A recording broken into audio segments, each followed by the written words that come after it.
নমস্কার, আপনারা দেখছেন মহিষাগ্নি টিভি বাংলা। বিশেষ বিশেষ খবর এই মুহূর্তে।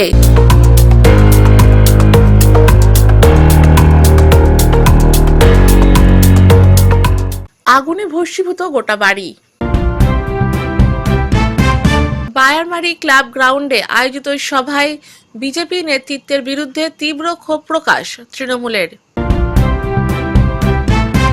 সুন্দরবনে বৈধ ভোটারের নাম বাদ দেওয়ায় বিএলওর বাড়ি ঘেরাও করে বিক্ষোভ গ্রামবাসীদের। নির্বিচারে রাতের অন্ধকারে সরকারি জায়গায় থেকে গাছ কেটে পাচার করছে একদল দুষ্কৃতী, প্রশাসন নীরব। ইসলামপুর মহকুমা প্রেস ক্লাবের দ্বিবার্ষিক সম্মেলন, নতুন কমিটি গঠন। আগুনে ভস্মীভূত গোটা বাড়ি। বসিরহাট মহকুমার মিনাখা থানার জয়গ্রামের দেবদোল এলাকার মুজিবুর রহমান মোল্লার বাড়িতে হঠাৎ করে আগুন লাগে। এলাকার বাসিন্দারা আগুন নিয়ন্ত্রণে আনার আগেই মুহূর্তের মধ্যেই পুরো ঘরে আগুন ছড়িয়ে পড়ে।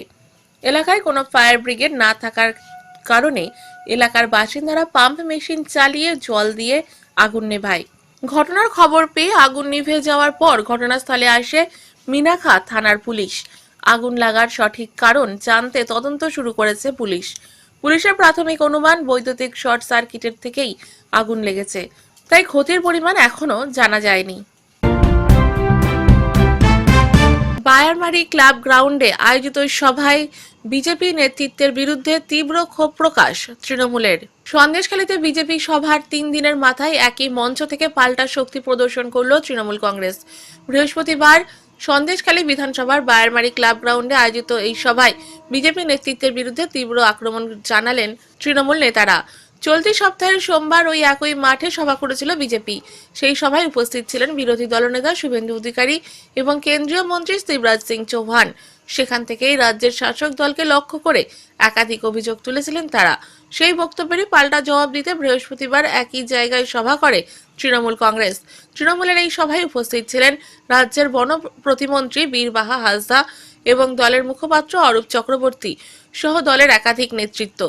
মঞ্চ থেকে বিজেপির বিরুদ্ধে সরব হয়ে অরূপ চক্রবর্তী বলেন, সন্দেশখালীর ঘটনাকে রাজনৈতিক স্বার্থে ব্যবহার করা হয়েছে। তার অভিযোগ, ঘটনাকে বিকৃত করে রাজ্য সরকারের বিরুদ্ধে প্রচার চালিয়েছে বিজেপি। তিনি দাবি করেন, গঙ্গাধর কয়ালের একটি ভিডিও প্রকাশ্যে আসার পরেই গোটা ঘটনার চিত্র সামনে এসেছে।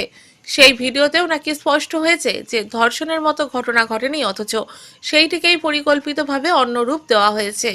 এই দিনের সভায় উপস্থিত ছিলেন তৃণমূলের বসিরহাট সাংগঠনিক জেলার সভাপতি বুরনাহুল মুকাদ্দিম লিটন, চেয়ারম্যান সরোজ বন্দ্যোপাধ্যায়, সন্দেশখালী বিধানসভার কোঅর্ডিনেটর সুরজিৎ মিত্র বাদল সহ বসিরহাটের একাধিক বিধায়ক, ব্লক সভাপতি এবং জনপ্রতিনিধিরা।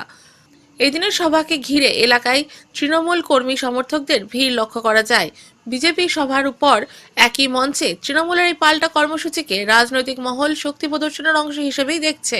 সন্দেশখালীর সাম্প্রতিক ঘটনাকে কেন্দ্র করে যে রাজনৈতিক উত্তাপ তৈরি হয়েছে, এই সভার মাধ্যমে সেই উত্তাপ আরও একবার প্রকাশ্যে এলো বলেই মনে করছে পর্যবেক্ষক মহল। যখন বিজেপির নেতারা আপনাদের বাড়িতে আসবে, তাদেরকেও পরিচয় পত্র দেওয়ার নিদান দেওয়া হোক। আমরা যদি অবৈধ হয়, বিজেপির নেতারা যারা আসবে তাদেরকে অরিজিনাল যাদের ডকুমেন্ট, সেই ডকুমেন্ট যাচাই করার কাজ আপনারা করবেন।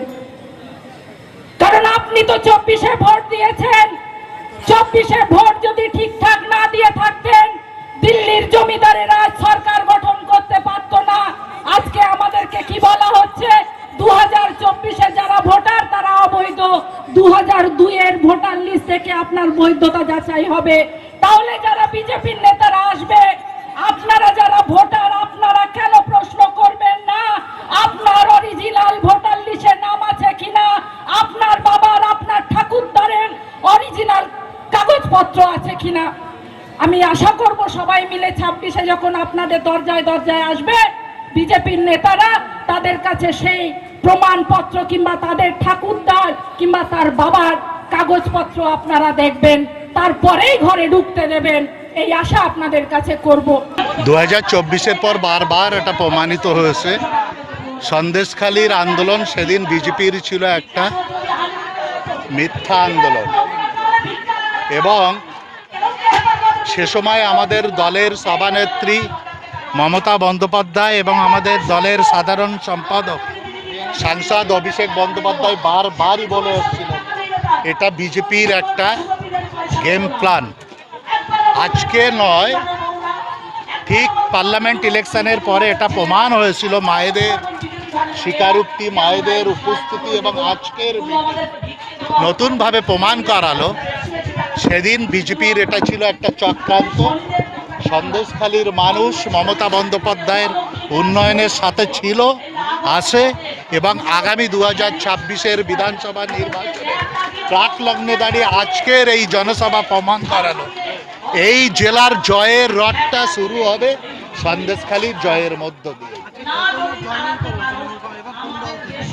আজকে মূলত ভারতীয় জনতা পার্টি থেকে বিভিন্ন নেতৃত্বস্থানীয় এবং সেদিন যারা সন্দেশখালী আন্দোলনে গুরুত্বপূর্ণ ভূমিকা নিয়েছিল, ইভেন প্রধানমন্ত্রীর প্রতিবাদ সভায় বা জনসভাতে যারা উপস্থিত ছিল সেই 5 জন প্রতিনিধি থেকে 3 জন আজকে 1000 কর্মী সমর্থক নিয়ে আজকে আমাদের এই মঞ্চে যোগদান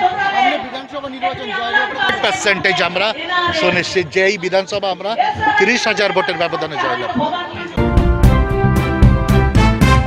সুন্দরবনে বৈধ ভোটারের নাম বাদ দেওয়ায় বিএলওর বাড়ি ঘেরাও করে বিক্ষোভ গ্রামবাসীদের।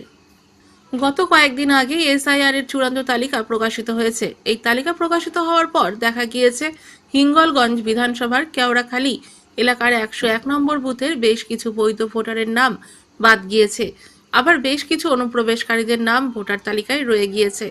এলাকার এই সমস্ত বৈধ ভোটারদের নাম কেন বাদ যাবে, পাশাপাশি অনুপ্রবেশকারীদের নাম কেন ভোটার তালিকায় থাকবে, তার দাবি তুলে ওই 101 নম্বর বুথের বিএলও দেবব্রত পালিতের বাড়ি ঘিরে বিক্ষোভ দেখায় এলাকার বেশ কিছু গ্রামবাসীরা। তাদের দাবি অবিলম্বে এলাকার বৈধ ভোটারদের নাম তালিকাভুক্ত করতে হবে এবং অনুপ্রবেশকারীদের নাম ভোটার তালিকা থেকে বাদ দিতে হবে। এই বিষয়ে বিএলও বলেন, গ্রামবাসীদের কথা যুক্তিযুক্ত নয়। তারা যে অভিযোগটা করেছে সেটা তদন্ত সাপেক্ষ। তদন্তে যদি ভুল ত্রুটি হয়ে থাকে তা সংশোধন করা হবে। অভিযোগটা হচ্ছে জেনুইন ভোটার বাদ যাচ্ছে আর ভুতুরি ভোটার ঢুকতেছে। আমরা তাদের চিনি নেই, এই বুথে তাদের বাড়ি নেই, তাদের কোনো অস্তিত্ব নেই, সেই সব লোক ভোটার হয়ে যাচ্ছে আর এখানকার জেনুইন ভোটার বাদ চলে যাচ্ছে, ডিলিট হয়ে যাচ্ছে। এই বিষয় নিয়ে আমরা আমাদের বিএলওর কাছে জানতে চাচ্ছি যে এই জিনিসগুলো হলো কি করে। বিএলও 2 এবং বিএলও এই দুজনের কাছে আমাদের দাবি যে এই জিনিসগুলো তোমাদের বলতে হবে যে জেনুইন ভোট বাদ গেল কি করে আর এই ভুতুড়ি ভোটার ঢুকলো কি করে। কতজনের জেনুইন ভোট? জেনুইন 8 জন লোক বাদ গেছে, তার মধ্যে তো 1-2 জন নেই বা কোনো জমা দেয়নি, তাদের কাগজপত্রের সমস্যা হতে পারে, কিন্তু আর 4-5-6 জন মোটামুটি জেনুইন, তাদের ডিলিট করে দেওয়া হয় এখন। তারা জেনুইন ভোটার। আর যাদের নতুন নাম ঢুকেছে, এই যে নতুন নাম ঢুকেছে তারা এখান তাদের কোনো অস্তিত্ব নেই, এখান তাদের বাড়ি ঘর নেই, তাদের কেউ চেনে না। এই যত মানুষ আছে কেউ চেনে না। এই যে সন্তোষ সরকার আর শুভজিৎ সরকার, এরকম নাম কজনের আছে? এই দুজন আমরা আপাতত 2 জনের পেয়েছি, আরো একজন তো খুঁজলে পেতে পারি। বিএলও কি বলছে? বিএলও বলছে যে কি করে ঢুকেছে আমরা বলতে পারবো না।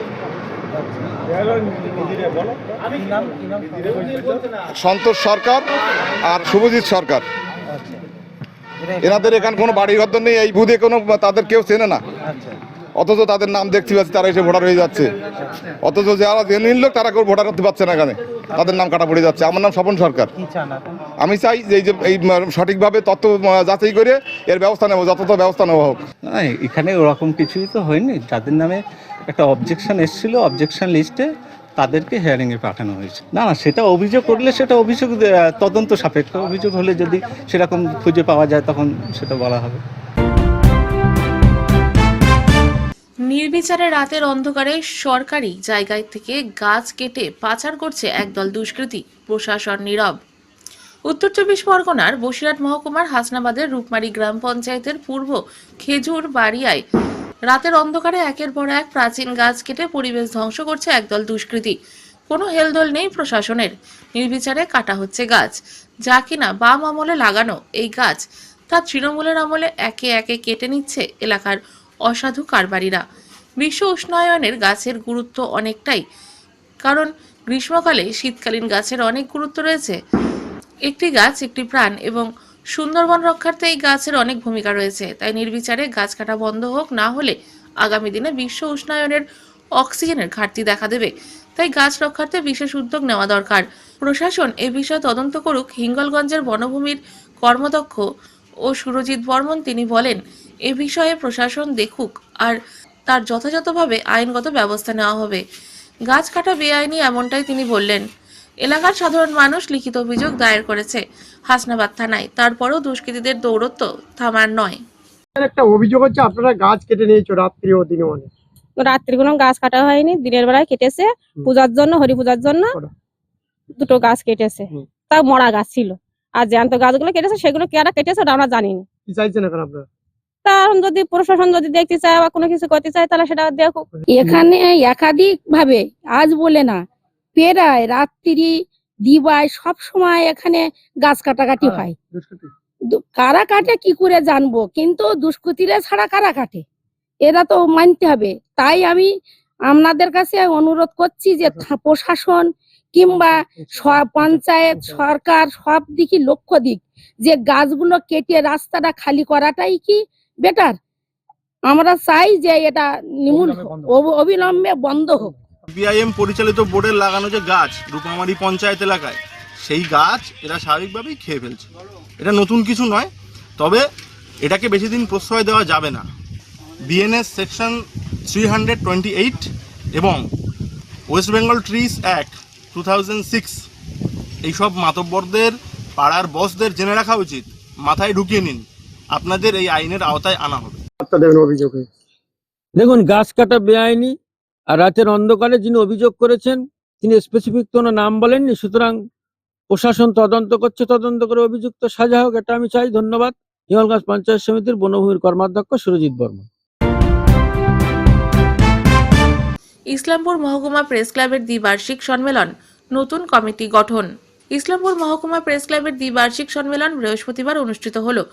ইসলামপুরের একটি বেসরকারি রেস্টুরেন্টে আয়োজিত এই সম্মেলনে সাংবাদিকদের উপস্থিতিতে বিভিন্ন সাংগঠনিক বিষয় নিয়ে আলোচনা হয় এবং নতুন কমিটি গঠন করা হয়। অনুষ্ঠানে উপস্থিত ছিলেন জেলা সম্পাদক অলিভ মিত্র, জেলা সভাপতি অমিত সরকার এবং সালভা সিংহ সহ অন্যান্য বিশিষ্ট ব্যক্তিরা।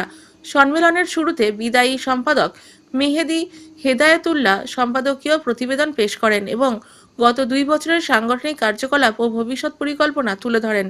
বক্তারা সাংবাদিকদের ঐক্য ও পেশাগত দায়িত্ববোধ আরও জোরদার করার উপর গুরুত্ব আরোপ করেন। পাশাপাশি আগামী দিনে প্রেস ক্লাবের কার্যক্রমকে আরও গতিশীল করার আহ্বান জানানো হয়। সারা সপ্তাহের খবরের জন্য সংগ্রহ করুন বাংলা সাপ্তাহিক মহিষাগ্নি পত্রিকা। ই-পেপার বা ওয়েবসাইটের জন্য লগ ইন করুন www.mohisagnipotrika.com।